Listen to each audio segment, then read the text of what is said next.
বন্দর করিডোর ও স্টারলিংক প্রযুক্তির মাধ্যমে দেশের উপর সাম্রাজ্যবাদী আগ্রাসনের প্রতিবাদে বাম গণতান্ত্রিক জোটের রোড মার্চ ফেনী হয়ে চট্টগ্রামে পৌঁছেছে। এ বিষয়ে বিস্তারিত জানাতে চট্টগ্রাম থেকে আমাদের সাথে যোগ দিচ্ছেন সহকর্মী অনুপম শীল।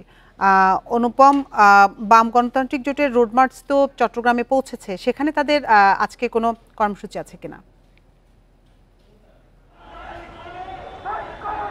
মিনিট 5 আগে চট্টগ্রাম বন্দরের যে 4 নম্বর গেট অর্থাৎ প্রধান ফটকটি সেখানে মূলত এই রোড মার্চ এসে পৌঁছেছে এবং ইতোমধ্যে আপনি দেখতে পাচ্ছেন যে ঢাকা সহ দেশের বিভিন্ন প্রান্ত থেকে যে সমস্ত নেতাকর্মীরা তারা রোড মার্চ করে এসেছেন, তারা এখানে আজকের যে সমাবেশ সেটি শুরু করেছেন এবং আমরা ইতোমধ্যে বিভিন্ন বাম দলের নেতৃবৃন্দ, ঢাকা কেন্দ্রীয় নেতৃবৃন্দ ইতোমধ্যে এখানে হাজির হয়েছেন।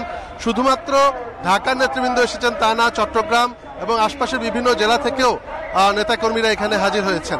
তারা মূলত চট্টগ্রাম বন্দরের টার্মিনাল যে বিদেশিদের কাছে লিজ দেওয়ার একটি বিষয় গত কয়েক মাস ধরে বেশ আলোচনায় আছে, সেই বিষয়টি প্রতিবাদ করছেন। তারা বলছেন যে বন্দরের টাকায় তৈরি করা একটি টার্মিনাল, পাশাপাশি সেখানে প্রায় 3,500 কোটি টাকার বেশি খরচ করে চট্টগ্রাম বন্দর বিভিন্ন যন্ত্রপাতি কিনেছে।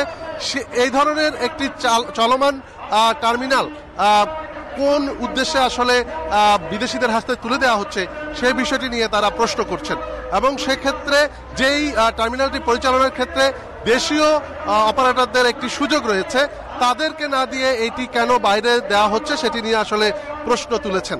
এবং এখানে বক্তারা আরো যেটি বলছেন যে বন্দরের অন্যান্য যেই অবকাঠামো, বিশেষ করে টার্মিনালগুলো আছে অর্থাৎ বে টার্মিনাল এবং পতেঙ্গা টার্মিনাল, যেখানে মূলত বন্দরের ওই অর্থে কোনো বিনিয়োগ এখনো তৈরি হয়নি বা নেই, সেগুলো নিয়ে আসলে প্রশ্ন নেই। কিন্তু বন্দরের এক অভ্যন্তরে এই ধরনের যেখানে বন্দরের হাজার হাজার কোটি টাকার ইতোমধ্যে বিনিয়োগ আছে, সেগুলো কেন আসলে বিদেশিদের লিজ দেওয়া হবে, এই প্রশ্নটি তারা করছেন।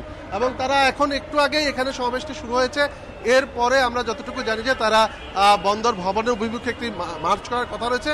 যদিও এখন আকাশের পরিস্থিতি খুব একটা ভালো না এবং সময় আসলে একটি বড় ব্যাপার, তবে সবকিছু মিলিয়ে এখন এখানে যারা বাম গণতান্ত্রিক দল বা বাম যে জোটের যে নেতাকর্মীরা আছেন তারা এখন এখানে অবস্থান করছেন। চট্টগ্রাম থেকে বাম গণতান্ত্রিক জোটের সমাবেশের সবশেষ তথ্য জানাচ্ছিলেন সহকর্মী অনুপম শীল।